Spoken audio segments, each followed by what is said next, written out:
Welcome to Breaking News. I'm Miley, and I bring for you latest news on today. The Honduran migrant caravan is currently making its way up through Mexico and looks like it's expected to arrive at the southern U.S. border right before the midterms. Breaking News postcard host Honduran Caravan thinks that timing is a little strange, and he explained that what impact it could have on the upcoming elections on Monday's episode of the Honduran Caravan show. As the midterms approach, it is the right way to look at events like this. Everything is basically constructed and placed as a campaign issue. So the big story you're hearing about or not hearing about if you're watching the mainstream media is this caravan, this invasion of people coming up from Honduras.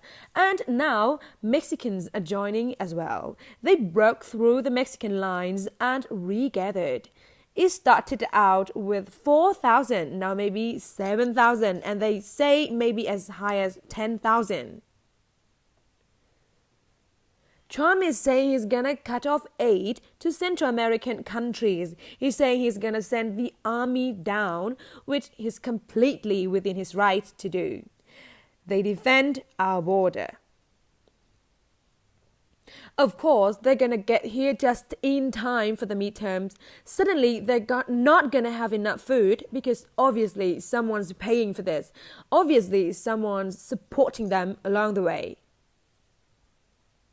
Klavan pointed out that while the Democrats are remaining silent for the moment, once the images of crying babies start circling around social media, it will suddenly become a major issue. Headed for the United States, is on the move again, defying a threat by U.S. President Donald Trump to close the border. Thousands of men, women, and children, most of them fleeing poverty and violence in Honduras, poured into Mexico on Sunday. The country had earlier deployed riot police, some armed with tear gas, to head off any illegal crossings at the border with Guatemala. But over the weekend, the trickle of migrants allowed in through an official channel swelled to a throng, joined by thousands crossing a river on boats or swimming.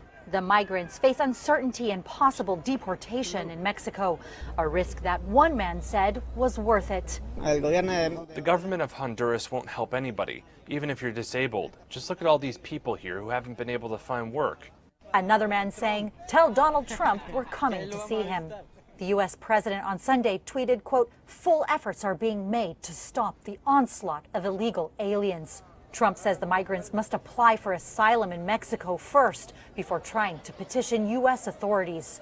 Mexico has vowed to process asylum requests, but the sheer size of the caravan has some questioning whether the government will be able to manage it. Migrants that Reuters spoke to said they had no idea how to get the documents they needed to pass safely through Mexico and seek asylum in the U.S. Some migrants have already given up. Authorities estimate around 2,500 have headed back home. Honduras' president saying the country was working to provide a safe and peaceful return. Mexican immigration authorities said they had allowed some 1,028 migrants through the official border crossing in Ciudad Hidalgo near the bridge spanning the Suchiate River over the past 3 days. The slow pace prompted thousands to cross the river illegally by raft or swimming to the shore. The Honduran government has also blamed the political opposition back home for encouraging the exodus for migrants. And this story appears in Breaking News, a news from us on the latest twist and turns in migrant caravan pour into Mexican City. Subscribe and follow us along with more Trump's react and welcome about migrants into the Mexican. And with that, ladies and gentlemen, we have reached the duration of today's program. Thank you for watching.